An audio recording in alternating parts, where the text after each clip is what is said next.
It's good to be back at Joe's Pub. I started a one-man show here, and I remember a guy fell asleep in that chair. Not you. So years ago, I was a young reporter in Atlanta, Georgia, and I went to a party in a swanky apartment. And over in the corner of the room was this big black Steinway. It caught your eye. You know, it's like being in the garage with a Lamborghini, and you think, I'd like to take that baby around the block, you know, as if I could drive, right? So out of the crowd comes Joe Cumming, Newsweek bureau chief and mentor to a lot of young reporters like me. And he sits down at the piano, raises the fallboard, and he says, "What would you like to hear?" Those are very powerful words. I said, "Joe, you can play that thing?" He says, "I can play anything I know." Okay, you know, if he said he could levitate, that'd be interesting, but useless, right? If you could sit down at the piano and play anything you know, that would be an amazing thing to do. And I thought, for years, you know, I talked about how Joe could play anything he wanted. And without actually doing anything to achieve that. And then one day my wife called my bluff.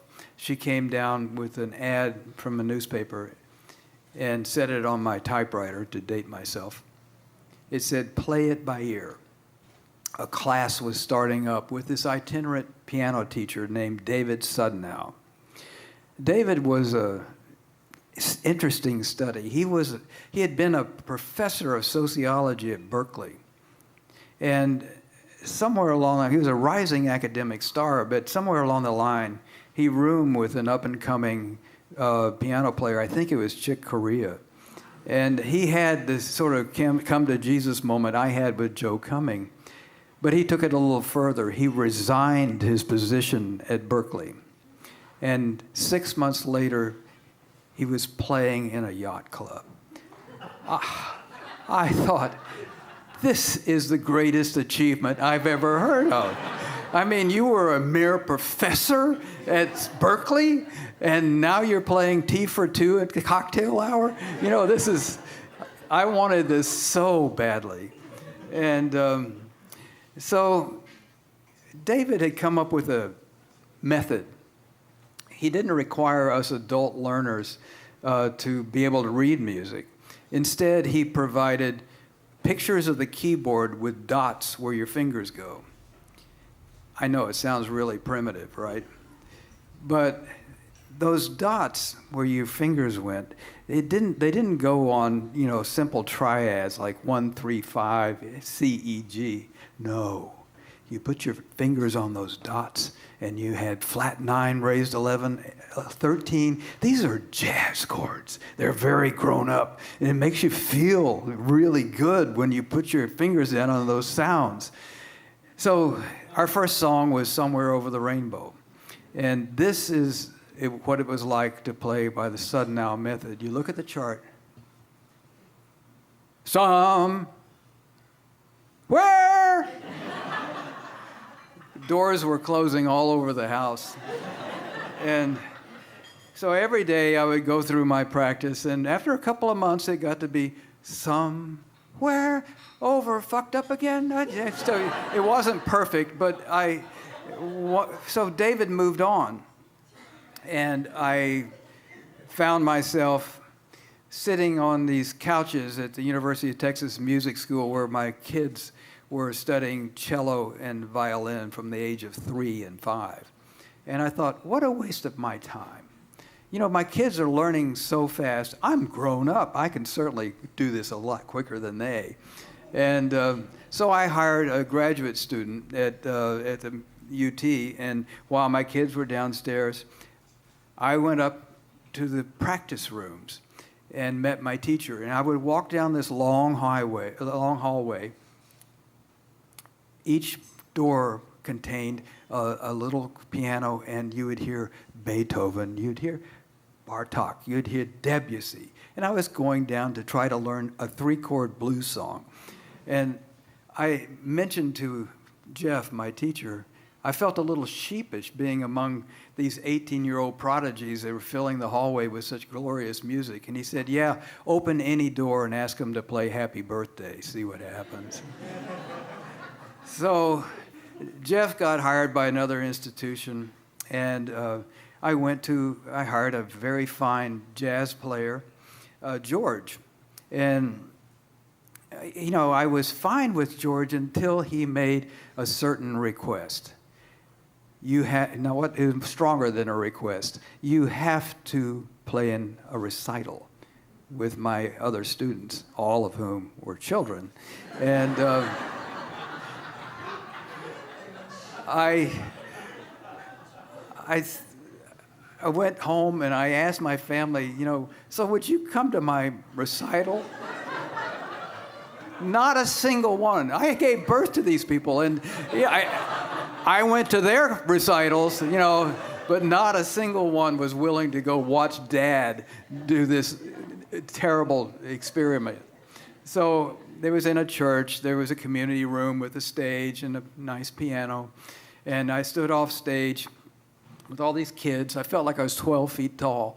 And out there in the audience were all these folding chairs with other people's families and their video cameras and stuff like that. And one by one, these kids march out with their chests puffed out, and they play flawlessly. And finally, it came my turn. And I walked out on the stage, and I sat down at the piano, and the most amazing thing happened. My fingers turned into water pistols. Instantly, the keyboard was soaked in my sweat. And I got through 4 bars before I forgot the piece. And I started again, and this time I got through 3 bars. Love walked in was a piece, but love walked away in my case. So I got up and walked off the stage as humiliated as I have ever been in my life. And so I decided the problem was the teacher. And I hired another teacher who was even more renowned in Austin as the great jazz player of the city. He was, like many musicians, poor, and so he supplemented his salary by taking on students like me. Not exactly like me, because after a couple of months, he fired me. He said, "You're not talented." He actually said those words. And I said, I know I'm not talented. I'm persistent. And fortune favors persistence, doesn't it? Not in this case. So I was shattered, really. I took at least a year, maybe a year and a half, where I didn't play the piano at all. But in my mind, I still had this image of sitting at the piano, playing songs with my family and friends, songs that we all love, having other instrumentalists there, jamming with them. It was a deep-seated desire, and I decided I would give it one last chance. And I called a friend of mine, Floyd Domino. Floyd is a country boogie player. He plays with Willie and Merle and Waylon and Asleep at the Wheel. And he said, well, come over and play a song. We'll talk about it. And so I went over his house, and I was still too shattered to play in front of him. So he went into the bathroom, and I played a song, and then he came out and and for several months, I would be at the keyboard and he'd be on the toilet, and that was our relationship. But that was 28 years ago. And, in some ways I was right. I was always looking for that singular individual, a teacher, a mentor, who could restore my confidence and help me find a place in the world of music. I know I'll never play anything I know. I will never be that accomplished. But there are places that I can fit in. For instance, I'm in a band now. And we played Joe's Pub. Yeah. That was a real highlight. And it's allowed me to pursue another dream. Lucas mentioned that I had a book published today, Mr. Texas.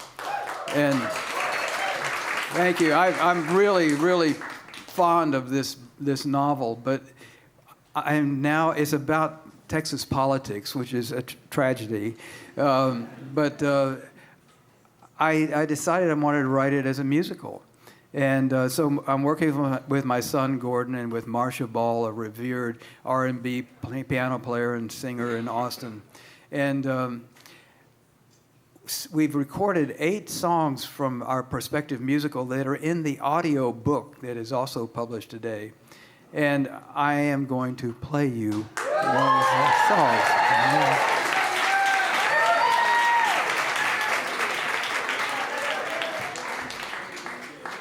This song is sung by a lobbyist.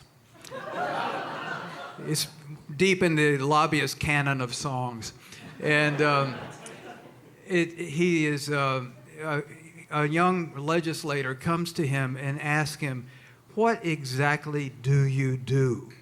And he tells her the brutal truth. It's kind of a klezmer blues.